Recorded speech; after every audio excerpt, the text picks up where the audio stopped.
மிக்க அன்பிற்கும் மிக்க மதிப்பிற்கும் உரிய அருமை சகோதரர் வைகோ அவர்களே, அருமை நண்பர் மணி அவர்களே, நம்முடைய தம்பி மல்லை சத்யா அவர்களே மற்றும் இந்த மேடையில் அமர்ந்திருக்கிற அருமை தோழர்களே, திரளாக வந்து இங்கே குடிமையிருக்கக்கூடிய அருமை தோழர்களே, சகோதரர்களே, இன்றைக்கு தமிழர் வாழ்வில் முக்கியமான நாள். நம்முடைய தொல்காப்பிய காலத்திலிருந்து தொடங்கி சங்க காலம், காப்பிய காலம், அதற்கு பின்னாலும் வரை மக்களுக்காக, நாட்டிற்காக போராடி அங்கே களத்திலே வீர மரணத்தை தழுவிக்கொள்கிறவர்களுக்கு நம்முடைய மரபு அவர்களுக்கு நடுகள் அல்லது வீரக்கல் நாட்டி வணங்குவது.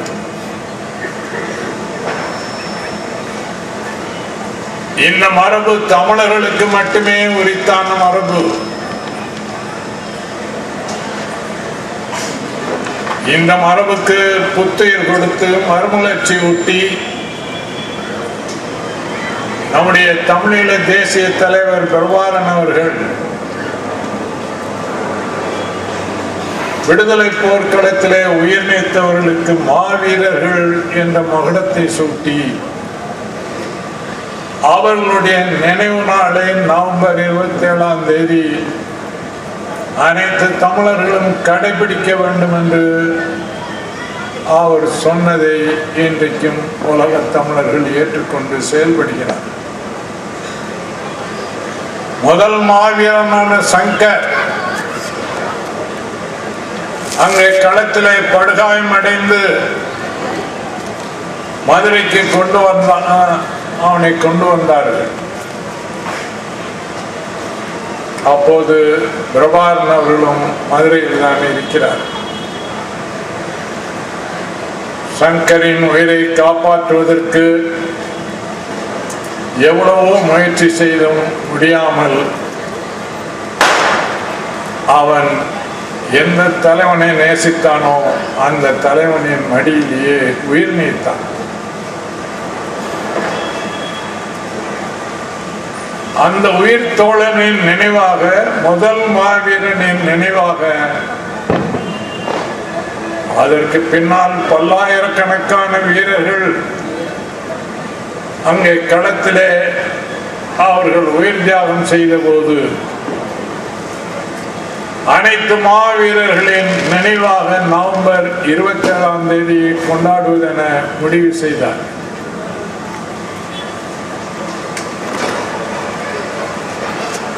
இன்றைக்கு இந்த மாவீரர் நாள்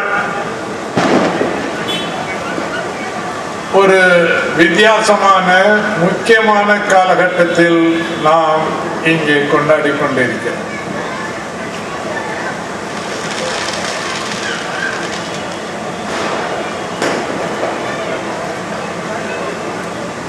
இங்கே மட்டுமல்ல,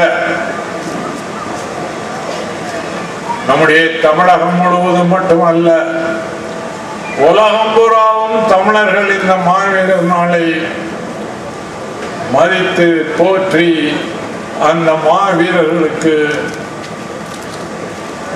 வீர வணக்கத்தையும் நன்றியும் தெரிவித்துக் கொண்டிருக்கிறார். இந்த நாளில் நாம் மாவீரர்களுக்கு வீர வணக்கம் செலுத்துவதோடு நின்று விடாமல் நாம் ஒரு சூளுரையை அனைத்து தமிழர்களும் எடுத்துக்கொள்ள வேண்டும்.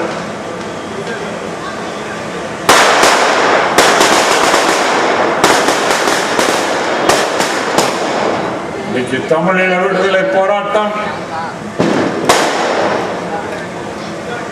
உலகம் பூராம் இருக்கக்கூடிய தமிழர்களின் பொறுப்புக்கு வந்திருக்கிறது.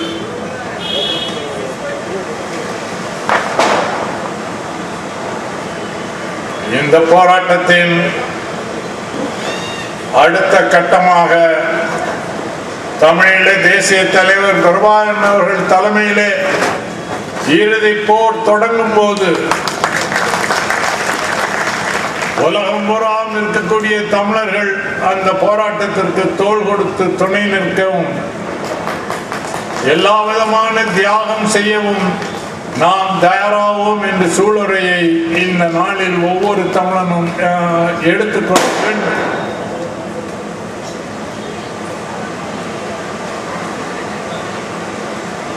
இந்த போராட்டம் இவ்வளவு தியாகத்திற்கு பின்னால்,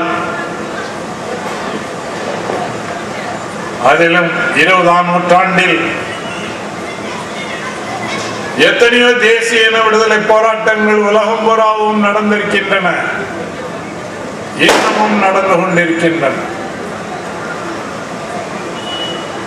ஆனால் சின்னஞ்சிறிய பூமியான தமிழீழத்தில் மொத்த மக்கள் தொகையை, தமிழர்களின் தொகையை 45 லட்சம். இந்த 45 லட்சம் மக்களில் ஏறத்தாழ 5 லட்சத்திற்கு மேற்பட்ட மக்கள் உயிர் தியாகம் செய்திருக்கிறார். 50,000த்திற்கும் மேற்பட்ட புலிகள் அவர்கள் மாவீரராயிருக்கிறார். சொந்த மண்ணில் வாழ வழி இல்லாமல் ஏறத்தாழ 12 லட்சம் மக்கள், நம்முடைய தமிழர்கள் குடும்பம் குடும்பமாக வெளியேறி உலகம் பூராவும் வெவ்வேறு நாடுகளிலே அடைக்கலம் புகுந்து அகதிகள் வாழ்ந்து கொண்டிருக்கிறார்.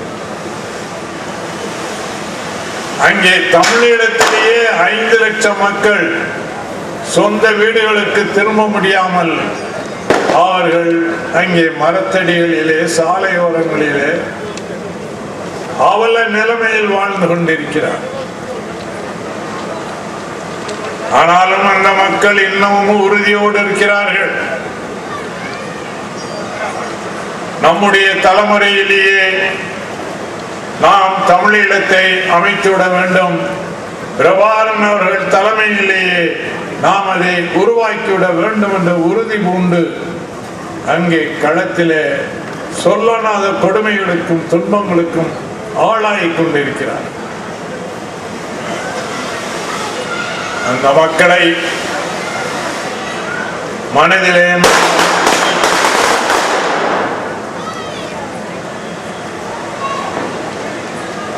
எதிர்காலத்தில்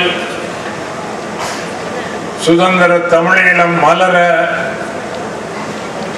ஒரு மாபெரும் விடுதலை போராட்டம் தொடங்கப்படும் போது பிரபாகரன் அவர்களுக்கு எல்லா வகையிலும் நாம் துணை நிற்க வேண்டும். இந்த வேண்டுகோளை உங்கள் மைத்தில் வைத்து மாவீரர்களுக்கு உங்கள் சார்பிலும் என்னுடைய சார்பிலும் வீர வணக்கத்தை செலுத்தி என்னுடைய உரையை நிறைவு செய்கிறேன். வணக்கம்.